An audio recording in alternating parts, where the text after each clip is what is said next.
What's going on, you guys? Charlie and Xavier here from MAPerformance, and today we're talking about a car you've probably seen a lot of on the internet. We've been talking and hearing a lot about this new GR Corolla from Toyota. Now, you're super excited about it. 100%. I'm super excited about it. 100%. And I know that a lot of you guys are as well. In fact, I don't think we've seen a single person say a bad thing about this car. But with this being released on top of all the other cool vehicles we've seen and have yet to anticipate having being released by the end of 2023, we think this could potentially be the last hurrah for gas-powered vehicles. And with that being said, it also leads us to want to stack it up against some other gas-powered vehicles we see coming through the pipeline that are also all-wheel drive and also offered in a manual gearbox, such as the new Subaru WRX. So in today's video, we're going to be comparing this car to the WRX and also maybe talking about whether or not this is the last hurrah before electric vehicles make their complete takeover. Stay tuned, because we're covering a lot. All right, so what we're gonna do first is talk about a little bit of a heartbreak lesson that we all caught just, maybe about a year or so ago with the GR Yaris. Xavier, what do you think about the Yaris? I mean, do you wish we had it? Do you care that we don't have it? Where are you at? I was heartbroken. I mean, that's like the one. Like, I love this new Corolla, but like the Yaris, it's a two-door. It's a little bit lighter. We'll get into that a little bit later. It's just, looks like an absolute riot. I mean, I sent Eric a clip. We should roll that.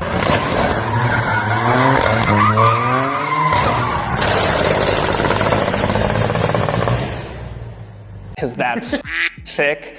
I think a lot of people were very disappointed that we didn't get the Yaris. Toyota fans, all-wheel drive fans, rally fans. I mean, it's a rally homologation special. Who's producing those anymore? Right. It's like Subaru, and that's it. To miss out on that car, I think a lot of people were very disappointed, which brings us into this car. I mean, it is actually a little bit better than the GR Yaris in some capacities, which is super cool that we're gonna see that.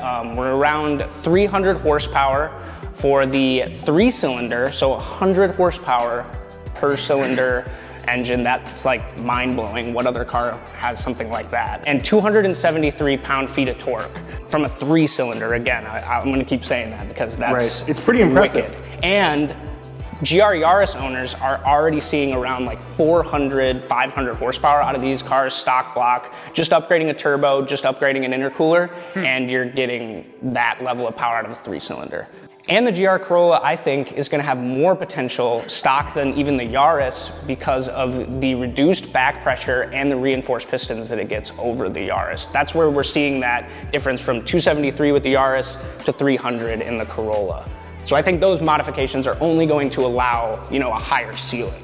Another thing is all that power is going to be going through a 6-speed manual transmission. That's the only transmission option for this car. So if you weren't sure if this was like an enthusiast-only vehicle, I think right there that solidifies it. Yeah. I mean, there was talks maybe of an 8-speed, maybe something from like the Supra. I don't know how that would made up to that, but. I mean, and you don't see, I don't know that there is another car really out on the market right now that I can think of that is only offered in a manual transmission right now. That's a great point. One thing we didn't mention too about this new GR Corolla that's super cool to me is that it is entirely different than the regular Corolla. This is a completely different unibody construction made at Toyota's GR factory in Japan. So it shares almost nothing other than a name. Sure. In my mind, to the Corolla. So that just, the fact that Toyota is spending money in developing a car like this, especially after the criticism that they've received from the Supra being a BMW, and the shared partnership between them and Subaru for the GR86 and the BRZ, it's really cool to see them develop a car from the ground up and then offer it in the US, because we saw them develop a car from the ground up with the Yaris, and then our hearts were broken when they decided to not give it to us. But this is I think a great step forward in Toyota sports car stuff, and I can't be more excited. Now on to some comparative specs, I think, between this and the WRX. But first, the weight of the GR Corolla. Now this is a little bit speculative. I saw it being posted on Reddit, and then when I found the actual link, it was dead. So this is based on an article I saw, but 3,300 pounds is what we're looking at for the GR Corolla. That's about 350 pounds more than the Yaris, but that kind of makes sense, you know, 2-door to 4-door. But what's the comparison to the WRX? Comparatively to the WRX, those are weighing between 33 and 3550 in terms of pounds.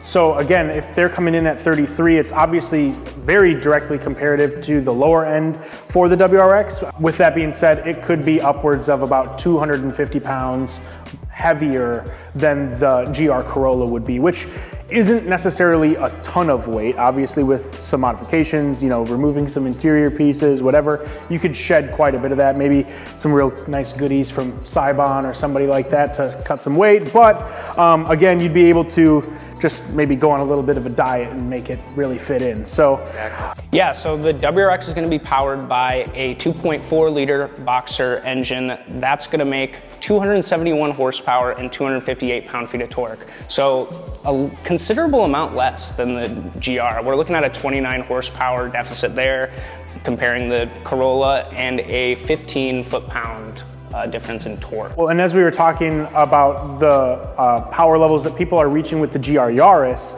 on a stock engine, currently you're not seeing that same experience translate through the Subarus. When you build a Subaru, you're oftentimes having to rebuild certain engine components internally in order to achieve those horsepower numbers. So seems like some of that, they're relatively comparable, not quite the same. I mean, 30 horsepower out of the box is a difference. But however, even when you try to modify them, it looks like the Corolla, at least in this example, may have a bit more capabilities out of the box than the Subaru does. Now, I guess this leads me to the next piece of it, which obviously, again, they both have the same availability in a 6-speed manual. They both have, you know, similar wheel sizing with the 18-inch wheel options. But the big thing that I've been asking myself, and one thing that I actually posed to some of my friends on Facebook was, you know, really about the price tag, right? I don't think we got a confirmed price by any means that they're targeting. Rumored to be around $35,000, but anytime you say this to anybody, their instant reaction is, well, the dealer markups are gonna be crazy. And you know, they're probably right. The dealer markups probably are gonna be crazy. Everybody likes this car. There's gonna be a lot of demand and probably limited supply. So with that being said, obviously sticker price between these two vehicles would be allegedly similar, right? The WRX starts at what, 29-ish? Yeah, 29,000 for the WRX to start, all the way up to 42,000 for like the highest trim. That's gonna get you those Recaros. Unfortunately, a CVT transmission, which that's so weird to me, but well, let's not get into that. But yeah, when we first kind of started writing this script, I thought these cars were gonna be a little bit closer in price, but then after watching the reveal, we're looking at stuff with like a carbon roof, right? Forged wheels from the factory. Like there's some specs here that bring this car, I think, to like almost another class, maybe even like Type R kind of territory. Sure. I think that's just something to consider, you know. I don't think that these cars can be 100% matched up. Sure.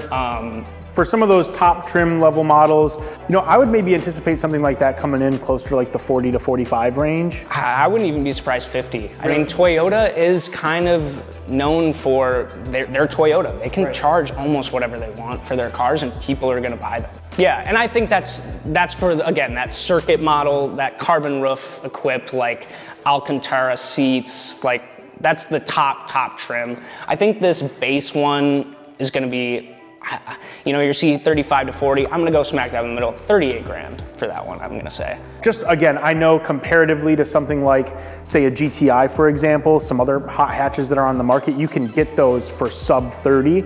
Seeing something come in at that lower entry-level price point would be awesome, in my opinion. Again, with then packages for the real, you know, hot hatch enthusiast who really wants the top level trim. They could pay super prices for a Corolla, but I'd love to see something that is available for the more entry level, price conscious consumer. 100%, I would totally agree. I mean, who wouldn't want it cheaper? Yeah.